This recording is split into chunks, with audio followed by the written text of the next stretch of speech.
الحمد للہ رب العالمین نحمدہ ونصلی رسول الکریم اعوذ باللہ من الشیطان الرجیم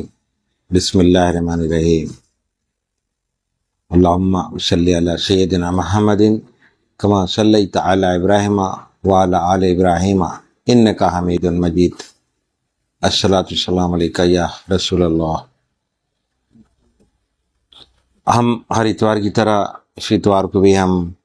پیران پیر غوث العظم دستگیر رضی اللہ تعالیٰ عنہما کے خطبات کا بیان جاری رکھے ہوئے ہیں، انشاءاللہ اور بھی جاری رکھیں گے آگے۔ ہم پچھلے اتوار کو جو بیان کیے تھے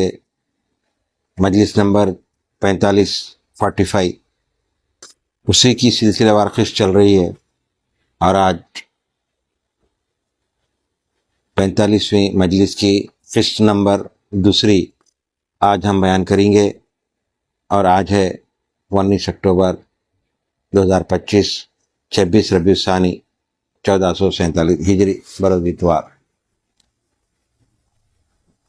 مجلس نمبر 45۔ بسم اللہ الرحمن الرحیم۔ اگر غفلت کرے تو اس پر قائم نہیں رکھا جاتا، اور جب بھول واقع ہو تو یاد دلا دیا جاتا ہے، اور سوئے تو جگا دیا جاتا ہے، اور غافل ہو تو ہوشیار کر دیا جاتا ہے، اور پشت پھیرے تو سامنے کے رخ پھیر لیا جاتا ہے، اور جب چپ ہو جائے تو بلوا دیا جاتا ہے۔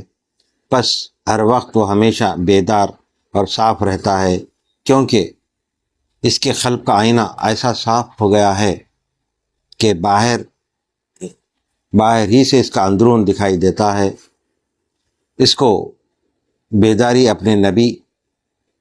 سیدنا محمد مصطفیٰ صلی اللہ علیہ وسلم سے میراث میں ملی ہے کہ سونے کی حالت میں صرف آپ کی آنکھیں سوتی تھی اور دل نہ سوتا تھا۔ سمجھے، حضور پاک صلی اللہ علیہ وسلم جب سوتے تھے تو آپ کا دل ہمیشہ جاگتے رہتا تھا، صرف آنکھیں بند رہتی، اور آپ صلی اللہ علیہ وسلم جس طرح سامنے کی حالت میں صرف آپ کی آنکھیں سوتی تھی اور دل نہ سوتا تھا، اور آپ جس طرح سامنے سے دیکھتے تھے اپنے پیچھے سے بھی دیکھتے تھے۔ مطلب یہ ہے کہ آپ سامنے تو چل رہے ہیں، دیکھ رہے ہیں سامنے، پیچھے بھی کون آ رہا ہے، پیچھے اس کی کیا حرکت ہو رہی ہے، پیچھے سے آنے والا آپ کے تعلق سے کیا اچھا گمان رکھ رہا ہے یا غلط گمان رکھ رہا ہے۔ حضور پاک صلی اللہ علیہ وسلم وہ بھی جانتے تھے۔ اللہ تعالیٰ وہ صفت ایک ولیوں میں بھی دیتا ہے، تو نبی حضور پاک صلی اللہ علیہ وسلم غیب کا حال جاننے والے تھے۔ ایسی چیزیں ولیوں میں بھی ہوتی ہیں، تو کوئی یعنی حضور پاک صلی اللہ علیہ وسلم کو تو ملنا تو کوئی بڑی بات ہے ہی نہیں، آپ تو تمام عالموں کا غیب کا علم رکھتے تھے۔ ہر ایک کی بیداری اس کے حال کی مقدار کے موافق ہوتی ہے، پس جناب رسول اللہ صلی اللہ علیہ وسلم کی بیداری تک تو کوئی پہنچ ہی نہیں سکتا۔ دیکھ رہے ہیں ابھی ہم کیا بیان کر، حضور پاک صلی اللہ علیہ وسلم کی بیداری یعنی ہر چیز میں بیداری کا مطلب یہ نہیں کہ نیند سے اٹھنے کے بعد بیداری، آپ جیسے ہی آپ کہیں جا رہے ہیں، کہیں آ رہے ہیں، کہیں بیٹھے، تو آپ ہر چیز سے باخبر رہتے تھے۔ بلکہ اب جیسا کہ اب کوئی آنے والا ہے، ایک اللہ والے پیشہ لیتے کہ اب آنے والا ہے، تو ایک ولی میں اللہ تعالیٰ یہ صفت دیا ہے، تو حضور پاک صلی اللہ علیہ وسلم کو کیا علم میں تھا جو سوچ بھی نہیں سکتے، ایک عام آدمی سوچ بھی نہیں سکتا، وہ علوم عطا ہوئے آپ۔ تو بیداری کا مطلب ہے کہ ہر چیز کا علم رکھنے والے آپ، اور نہ کسی کی طاقت ہے کہ آپ کی خاصیتوں میں سے کسی خاصہ میں آپ صلی اللہ علیہ وسلم کا ساجی ہو سکے۔ یعنی آپ کی خاصیتیں اتنی تھی کہ اس میں سے جو آپ کی خاصیتیں تھیں ویسی خاصیتیں کسی میں ایک بھی آنا مشکل ہے، اگر آ بھی گئے تو بہت بڑی بات ہے، یعنی ساجی ہو سکے، یعنی آپ کا برابر کوئی ہو نہیں سکتا۔ ہاں اتنی بات ہے کہ آپ کی امت کے ابدال اور اولیاء آپ ہی کے پس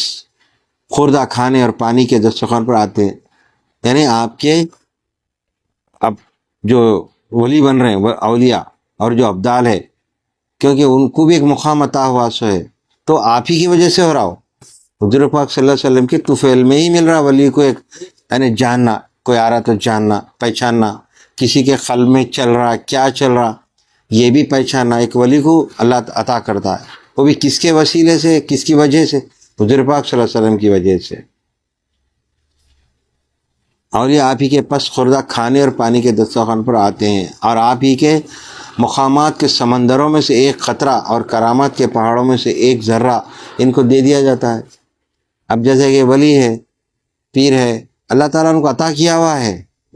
اب کوئی آ گیا، کسی کو کچھ مسئلہ مسائل ہے تو پہچان لیتے، پہچان کے ان کے لیے دعا کرنا ہے، جو بھی کرنا ہے کر دیتے، تو چیز ہٹ جاتی، وہ ایک دم انہوں پاک صاف ہو جاتے، وہ جو شخص ہے ایک دم فریش ہو جاتے، تو پہچان لیتے، ارے حضرت کے نہیں جانے سے فائدہ کیوں ہو رہا؟ حضور پاک صلی اللہ علیہ وسلم کی وجہ سے عطا ہوا آپ ان ولی کو۔ سمندروں میں سے ایک قطرہ اور کرامات کے پہاڑوں میں سے ایک ذرہ ان کو دے دیا جاتا ہے، کیونکہ وہ آپ کے وارث ہیں۔ کون ہیں وارث؟ ہیں اولیاء، نبیوں کے وارث ہیں، انبیاءوں کے وارث ہیں ولی، اس لیے ان کو ایک قطرہ عطا کیا جاتا ہے علوم کا اور پہچان کا۔ وہ آپ کے وارث، آپ کے صلی اللہ علیہ وسلم کے طریقے کو مضبوط تھامے ہوئے، آپ کے مددگار، آپ صلی اللہ علیہ وسلم تک پہنچنے کا راستہ بتانے والے، اور آپ کے دین اور شریعت کو پھیلانے والے ہیں۔ یعنی کون؟ پیر، ولی۔ حق تعالیٰ کی سلامتیاں اور تحیات نازل ہوں آپ پر اور آپ کے وارثوں پر قیامت تک۔ مومن نے دنیا پر نظر ڈالی، پس اس کو چاہا اور طالب بنا، اور اس کا دل اس سے پر ہو گیا، پس دنیا نے اس کے دل پر قبضہ کرنا چاہا کہ میرے سوا دوسری طرف نہ جھکے، تو اس نے دنیا کو طلاق دے دی۔ یعنی دنیا کی جو آرام، آسائش، لذت، اس کو اللہ والے چھوڑ دیتے، صرف جائز کو قبول کرتے، جو چیز اپنے لیے جائز اور حلال ہے اسی کو قبول کرتے، اور وہ بھی کم مقدار میں، زیادہ نہیں۔ پس دنیا نے اس کے دل پر قبضہ کرنا چاہا کہ میرے سوا دوسری طرف نہ جھکے، تو اس نے دنیا کو طلاق دے دی۔ اس کے بعد آخرت کا خواہاں ہوا، حتیٰ کہ اس کو پا لیا، پس اس کا دل اس سے بھر گیا۔ تب اس کو اندیشہ ہوا کہ کہیں اس کو اپنا پابند بنا کر اس کے پروردگار سے روک نہ لے، لہٰذا اس کو بھی طلاق دے دی اور اس کو دنیا ہی کے بغل میں بٹھا دیا۔ یعنی ہر وہ خواہش، ہر وہ دنیا کی لذت۔ طلاق مطلب یہ کہ چھوڑ دینا، اس کو دل سے نکال دینا، اس کو طلاق کا مطلب، طلاق کا لفظ دیا جا رہا۔ طلاق بول تو جس طرح الگ کر دیتے تھے عورت، وہ مطلب ہو رہا، اور اس کو دنیا ہی کے بغل میں بٹھا دیا۔ البتہ اس کا حق ادا کرتا رہا کہ نماز روزے میں کمی نہ آئی، اور خود حق تعالیٰ کے دروازے سے جا ملا، پس اسی کے پاس خیمہ گاڑ لیا اور اسی کی چوکھٹ کو تکیہ بنا لیا۔ ابراہیم خلیل اللہ علیہ السلام کے طریقے پر چلا، جنہوں نے ستاروں سے بے توجہی فرمائی، اس کے بعد چاند سے، اور اس کے بعد سورج سے، اس کے بعد جملہ حوادث سے بیزار ہو کر فرما دیا کہ میں ان کو محبوب نہیں سمجھتا، جن کا نور چھپ جانے والا۔ یعنی ابراہیم علیہ السلام کے جو اجداد تھے، وہ کبھی چاند کو خدا، کبھی سورج کو، کبھی یعنی کسی بھی چیز کو خدا مان لے۔ تو اب ابراہیم علیہ السلام بولے میں ایسے خدا سے بیزار ہوں جو چھپ جا رہا، جیسا کہ سورج نکل رہا پھر شام میں چھپ جا رہا، چاند نکل رہا رات میں صبح میں چھپ جا رہا، تو ایسے خدا سے میں بیزار ہوں۔ میں نے تو سب سے ایک سو ہو کر اپنا منہ اسی کی ذات کی طرف کر لیا ہے جس نے آسمان و زمین کو بنا لیا ہے، اور میں مشرکین میں نہیں ہوں کہ غیر اللہ کو اللہ کے شریک گردانوں۔ یعنی اس زمانے میں بھی جو لوگ مشرک تھے، وہ لوگ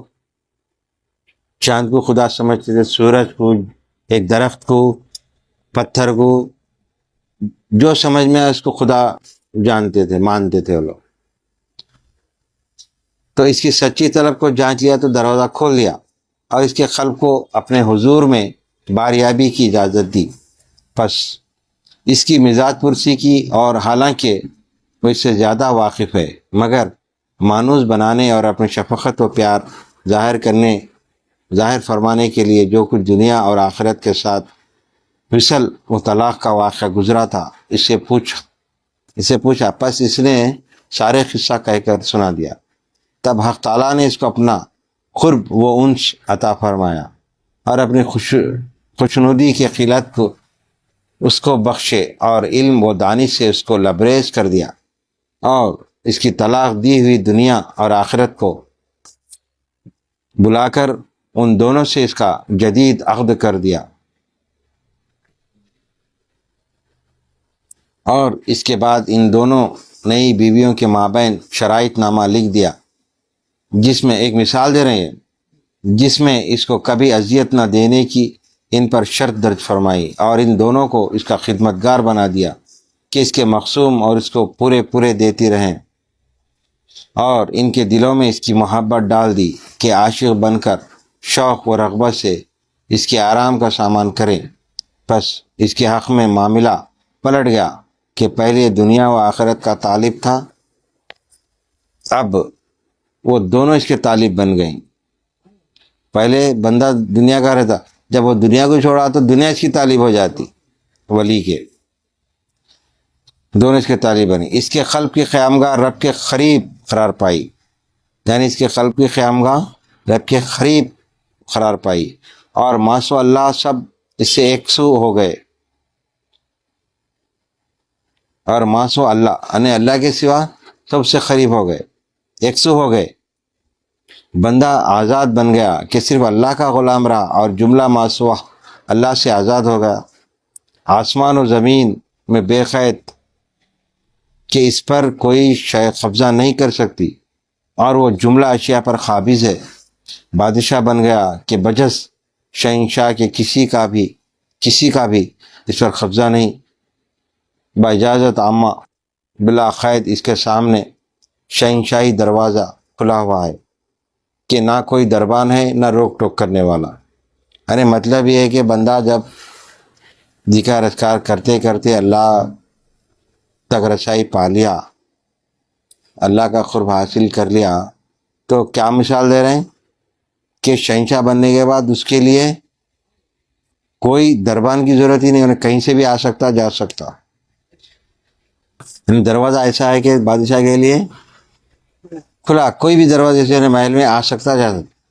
یعنی دوسروں کے لیے دربان مقرر رہتا تھا، کوئی دربان جانے نہیں دیتا۔ مثال دے رہے ہیں کہ دنیا ایسی چیز ہے، اگر دنیا کو لگا لیے تو اللہ سے دور رہتے، دنیا کو چھوڑ دیے تو اللہ کا قریب ہو جاتے۔ تو اللہ کے قریب ہونے کا مطلب یہ ہے کہ اللہ تمہارے دل میں ہی بسا ہوا، اللہ ہی اللہ ہے، سوائے اللہ کے کچھ نہیں۔ اللہ کو جو پا لیتے ہیں بندے، اللہ کو جو ولی پا لیتے ہیں، عارف جو بن جاتے ہیں، ان کے لیے ہے مثال کہ ان کے لیے کوئی دربانی نہیں، جس دروازے سے چاہے جا سکتے، جیسا بادشاہ جاتا ہے۔ تو اللہ کا بھی قرب اسی طرح ہے، بول رہے ہیں یعنی کب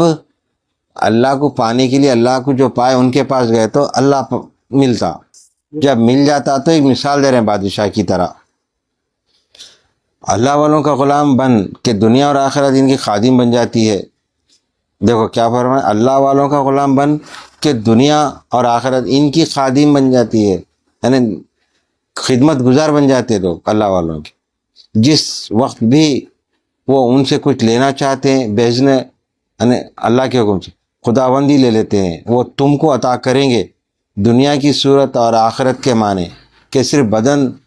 دنیا سے وابستہ رہے گا اور دل حصول آخرت میں منہمک رہے گا۔ یا اللہ دنیا اور آخرت دونوں جگہ ہماری اور ان کی وقفیت کرا دے کہ یہاں بھی ہم ان کو پہچان لیں تاکہ صحبت سے نفع اٹھائیں۔ یعنی مطلب کیا ہے، اللہ کو یہیں پر پا کے جانا ہے، وہاں تو جانے بعد مرنے بعد تو جب اللہ چاہ تو پہچان ہوں گی وہ الگ بات ہے، مگر دنیا میں ہی اللہ کو جاننا پہچاننا ضروری ہے۔ اور وہ کیسا پہچان سکتے جب تک کہ اللہ والوں کے پاس نہیں گئے، اور جو اللہ کو جانتے ہیں پہچانتے، جیسے کہ پیر ہے، پیر کامل ہے، اگر وہاں پر جائیں گے تو ان سے اللہ کا پتہ ملے گا، پتے والے سے پتہ ملے گا نا۔ جہاں سے کہ ہم ہمارے اپنے گھر سے جا رہے ہیں چار مینار، تو چار مینار کا رستہ ہم کو معلوم ہے کہ ہمارے گھر سے تھوڑے فاصلے پہ ہے، ایک دو چار گلیاں پار ہونے بعد چار مینار۔ ایک نئے آدمی کو لا کے ہم بولے ایسا سیدھا جا کے گلی مڑو، تو انہیں کہاں مڑیں گا گلی، تو اس کو معلوم ہی نہیں ہے چار مینار۔ تو اسی طرح جس کو معلوم ہے اللہ کا پتہ ٹھکانہ اللہ سے واقف، تو اسی کہنے جائیں گے تو اللہ کا پتہ ملے گا۔